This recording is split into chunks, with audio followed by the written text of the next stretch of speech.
What's up, YouTube? So before we get started with this video, on First Take, they're going to talk about how Boston Red Sox David Ortiz has just been shot in the Dominican Republic. So let's see what they have to say about that. Our thoughts and prayers, of course, are with him. Stephen A., anything you want to share in the matter? Well, I'm just thankful that he's going to be okay. We could talk about the 541 career home runs and the career 286 batting average and the 3 World Series champions and being given a tremendous assistance to erasing that curse that existed with the Boston Red Sox. But like you said, this is not about the game. It's about the game of life. And the reality is that violence seems to be everywhere. And for some inexplicable reason, you can't get rid of the ignorant. You can't get rid of the evil.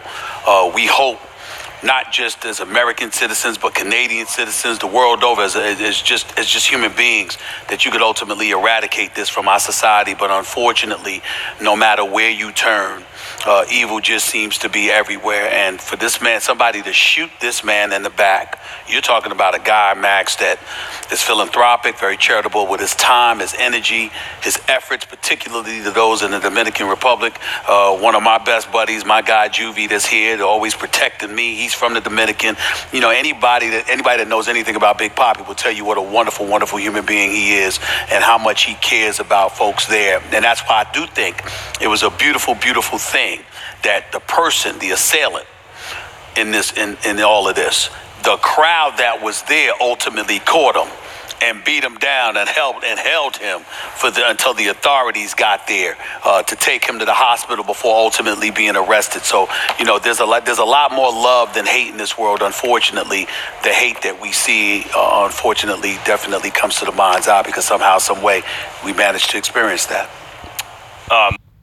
So you never want to hear about anybody getting hurt, whether they're the poorest person in the world or the rich like David Ortiz, whether you're an athlete or a non-athlete. You never want to hear about anybody getting hurt or getting shot or anything like that. And, some people want to blame the Dominican Republic. It's not the Dominican Republic. It's a few bad people in the Dominican Republic. There's good people everywhere and there's bad people everywhere. So I would not blame the Dominican Republic and put a blanket statement that, it's a bad place, because there are good people in the Dominican Republic and there's bad people, just like in any other place where you can live. But as far as David Ortiz, it was probably a hater. Some guy had to shoot him in the back like a coward, and I'm just happy that the crowd was able to take him and they beat him down a little bit. And so he'll have his day in court. And I hear that karma doesn't take long to catch up to you in the Dominican Republic. So hopefully things will work itself out. But let's keep going. When I first heard about this early reporting and rumors where he got shot in the leg, and I thought, like a lot of people did, okay, leg, he should be okay. Mm-hmm. And then you learn that it's affecting his kidneys, intestines, liver. Let's see how, knock wood, David Ortiz is okay and can live a productive, healthy life after this.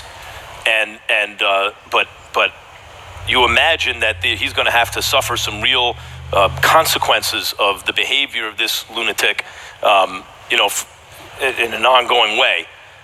Two things you can say about someone in sports, right? That is like the highest compliment you can pay them on the field and off the field. It are two things that apply to David Ortiz more than maybe any player of his era. Certainly no one has more of this stuff than he does. Let's talk about off the field first. Everyone loves David Ortiz. Wherever you go, you talk to people in the business, they love David Ortiz, the way he treats people. And on the field, David Ortiz was one of the greatest pressure players I've ever seen. He was clutch. And I can't think of, what more do you want if you're an athlete at that level? To be a champion because of what you got inside, because you're so clutch, you come through under pressure. And then off the field of play, to have a sterling reputation. And it's not just like he's respected.